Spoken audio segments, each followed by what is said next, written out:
Hi hello అండి నమస్తే welcome back to one more mini vlog. ఏంటి కొత్తగా మా బావని చూపిస్తున్నాను అనుకుంటున్నారా? ఏం లేదండి, మా బావ అయితే ఇప్పుడే డ్యూటీ నుంచి అయితే ఇంటికి వచ్చిండు. అయితే డైలీ డ్యూటీకి వెళ్తుంటే మా యశస్వి ఒకటే చెప్తుంది, నాన్న వచ్చేటప్పుడు నాకు ఐస్ క్రీమ్ దే, లేకపోతే బిస్కెట్ ప్యాకెట్ దే, లేకపోతే కేక్ దే అని చెప్పేసి అట్లా చెప్తూనే ఉంటుంది.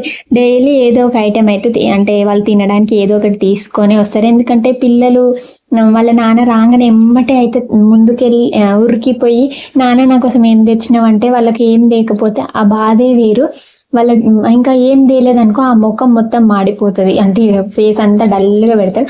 అదే ఏమైనా తీసుకొస్తే హ్యాపీనెస్సే వేరు. అసలు మీ పిల్లలు కూడా అంతేనా లేదా అనేది కమెంట్ సెక్షన్లో అయితే కమెంట్ చేయాలి. ఇంత యశస్వి ఎందుకు ఏడుస్తుంది అంటే అవి నేను ఆమెనే వీడియో తీస్తుందంట, నేను తీయొద్దు. కర్మఫలం ఎప్పుడైనా వస్తుంది, సీతాఫలం ఈ సీజన్ మాత్రమే వస్తుంది అన్నట్టు మా బావ వస్తుంటే రోడ్డు పొడుగుతో అయితే సీతాఫలాలు కనిపిస్తున్నాయి అంట.